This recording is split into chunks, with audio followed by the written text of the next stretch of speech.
Omubaka omukyala wa disitulikiti ya Mukono Honorable Hanifa Nawukera asabye bannamukono okukomya okulonda abantu abakodo abatasobola yadde okuddiza ku balonzi baabwe ku musimbi omuyitirivu gwe bafuna mu palamenti nga kyokka abalonzi bano be babawa obululu obubatuusa okunokola omusimbi guno nga bwe nabyogedde bw'abadde atalaga omuluka gwa Guluwad mu kaweefube ogwaliko ow'okunoonya akalulu akanamutuuza mu ntebe eya Mukono municipality. Ffenna batuwa ssente zazimu mu palamenti.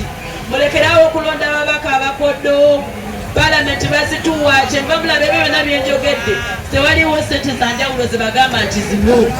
Gwe olina okukwata ku ssente zo n'ojjukira omuntu owa wansi eyakulonda. Kyova olaba nategeera bulungi nnyo. Ne ŋŋamba nedda omuntu wa wansi bw'aba afunye ekizibu oba essanyu akola ki? Yeetaaga ttenti n'obutebe. Kinenkola buli muluka mu disitulikiti eno bulina obutebe bannamukeera n'entebe zaamu. Bulina ttenti n'obutebe bwamu. Balina amasowaani ago ge bagenda bavuma. Galina amasefuliya. Buli magombolola wano galina amasefuliya. Naye olowooza ebyo biyita bitono. Nga naawe kenyini baakugambye nti nno kakati ofiiriddwa. Ogenda okunoonya ttenti nga tolina nawuza. Naye atleast omanya nti kofune eyange oyongerezeeko eyo y'omubaka ow'ebikolwa. Honorable Hanifa Nawukera akedde kutalaga muluka guno nga yambibwako abamu ku bayambi be okuli bakkansala ssaako n'abantu ab'enjawulo obwedda bamuwerekerako ng'ono okutalaga kuno obwedda annyonnyola abantu baasanga ssaako abawagizi be ebintu eby'enjawulo byakoledde disitulikiti eno bw'abadde ku kifo ky'omubaka omukyala atola disitulikiti ya Mukono. Gwe musaanidde okulonda ategeera omukyala kye ki. Bw'otuuka mu ssako wano ez'abakyala ze nno natandikira mu butale. Bw'ogenda mu katale ak'ekiko babuuze Nawukera wano alinawo ssente mu ssako. Gende Nakifuuma mu katale ku Gonja babuuze Nawukera alinamu ssente. Gende mu katale mu Seeta babuuze Nawukera alinamu ssente wano. Gende Namawojjolo wali abakyala abaagira emikoko babuuze Nawukera alinamu ssente mu tawo. Gende Goma mu katale k'Egoma wali eri obabuuze oba Nawukera talinamu ssente. Y'oyo omubaka omutuufu. Ebibiina twalibadde tubikolako ebiwera naye disitulikiti ebadde nnene. Abakyala mumpulirize wano wammanga. Essako zaffe tujja zikolako engeri ekitundu gye kikoze kitya gye kikendedde tujja kusobola okubatuukako mwenna bwe tunaaba tusobodde. Kuba tetwagala nnyo okusuubiza bye tutaakole naye bye tunaaba tusobodde okukolako tujja kukola ki? Tujja bakolako. Honorable Nawukera ategeezezza nti ke kaseera Mukono efuna abakulembeze ab'ebikolwa bave ku bakulembeze nga bannamboozi abadda mu kwogera obwogezi ssaako n'okulwanyisa buli mubaka abaavudde okukolera abantu ng'ono atuuse n'okumalako ebisanja bina eby'omuddiringanwa nga talina kintu kyonna ky'alaga kyakoledde bantu. Kulanejja banaye mukkirize tugende mu maaso yeeyo Uganda gye twagala okutwala mu maaso ne Mukono. Bwe bagamba nti bwe tugamba nti Pulezidenti Museveni akooye emyaka 4 nga noono w'emyaka 2 talina kyasobola kulaga kati olwo tuba tuli ku kitegeeza bwe tuba tugoba Museveni wano eno ne Mukono Namboozi naye tutandike agenderewo ne munne wakati agenda kutugamba ki nti Museveni agende ate olwo ye akole accountability bw'akomangawo taba balimba ababuulire. Ate njagala okubategeeza mu myaka 4 nze omubaka alina ekitanda n'omufaliso buli ddwaliro lya disitulikiti eno erya Mukono wegende Kome sangayo ebitanda ebipya n'emifaliso Nawukera. Genda wano Ekyungu mu ddwaliro ebitanda ebiriyo. Gende Goma ebitanda ebiri 25 n'omufaliso ebyo byonna Nawukera yabikoze. Omanyi nze sisuubiza ate wema nakola ekintu seesoma naye mala okukikola nenkutegeeza nti bannaye mugende muzaale basobole okuba nga bamala okuzaala balina ne babawumuliza. Honorable Nawukera annyonnyodde ensonga ez'enjawulo zaakoledde abantu nga kwotadde n'ebyo byagenda okukola singa bannamukono bamuddamu ne bamuwa obwesige okukiikirira Mukono municipality mu palamenti y'eggwanga ng'ono agambye nti kano ke kaseera kubanga wali abadde alina amagombolola mangi ng'akyali ku disitulikiti naye singa bamuwa obwesige ne bamukwasa zino eggombolola 2 agenda kukola nga bw'atakolangako. Njagala kwogerako bitonotono byenkoze mbikoze bingi naye njagala okuteeka essira ennyo ku ebintu byenkoze wano mu Mukono municipality. Ekisookera ddala nze omubaka asoosoobezza ensonga y'obulamu era nga kyamazima bwe nalondebwa nabagulira ambulensi okulaba nti nno abakyala musobola okugenda okuzaala ebiseera bye waaliyo COVID naye bagulira ambulensi ebadde etambula era etambudde. bwe mudde okwo otuula kakiiko ka government assurance akalondoola enkola ya gavumenti oba etambula bulungi n'etambula amalwaliro ga disitulikiti eno ey'Emukono.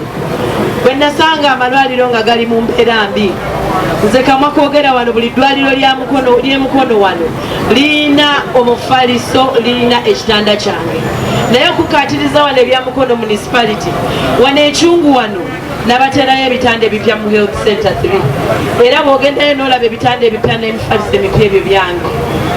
Bw'ogenda wano eGoma health center 3 nawo tuteeseewo ebitanda n'emifaliso wamu n'ennyanja.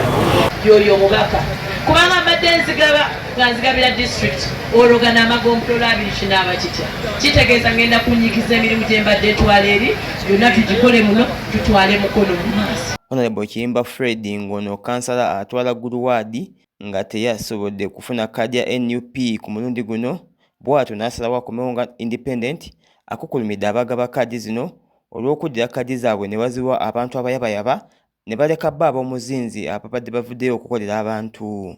Abantu ababayise ebbali ne bajja bantunyakulako bendera zaffe, ambeera ne bazitwala, naye nga tosobola na kumanya nti oyo omwana namulabyeko gundi, oyo omwana bamuzaala wano, ambeera ne bazitwala. Era kye kimu ne guuna Lebanifa Nabugeera ab'emitima emibi baatudde mu busoonasona ne mu nzikiza ne mu bubira ne bagenda ne banyakula kkaadi ya Lebanifa Nabugeera n'eyakansala waabwe Kiyimba Fred ne bazitwala.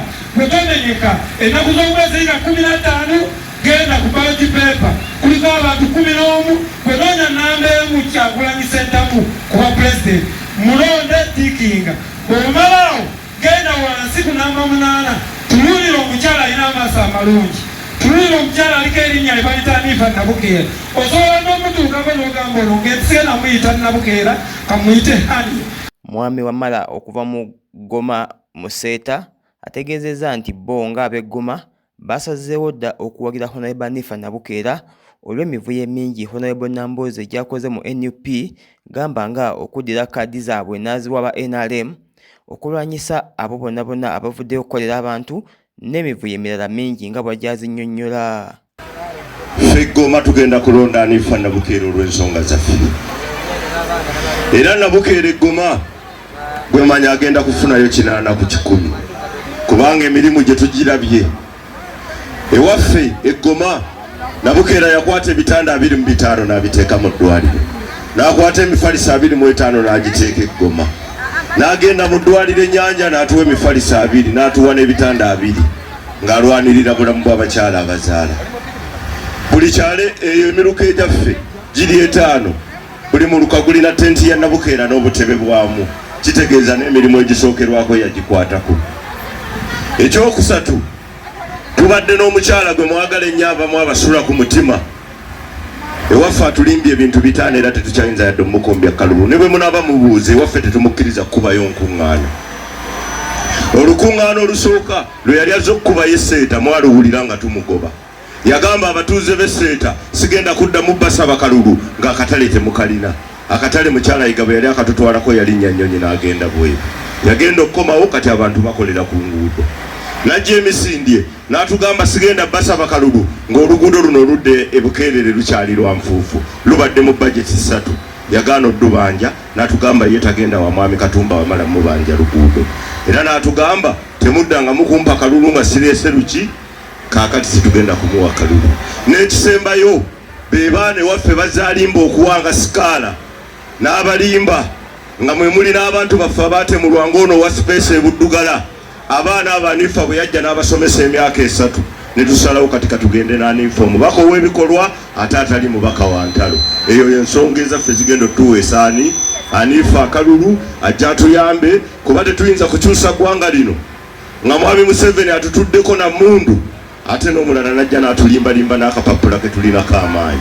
Kati tugenda kukozesa akapapula kaffe foono tumwejjeko, n'oli tujja kumwejjako nga Kyagulanyi atukwatiddeko tutwale ne Nakyemaliro w'emmundu. Ebyo bye bigambo byaffe ffe bannagoma twasazeewo ng'ennaku z'omwezi 15 bwe tumala okugolola Kyagulanyi ku mmeeza ey'okubiri tugenda kugolola Hanifa Kazindaalo. Tweddireyo twetuulire tulinde ekiddirira ate naye tumulabe emyaka 5 atuweereze.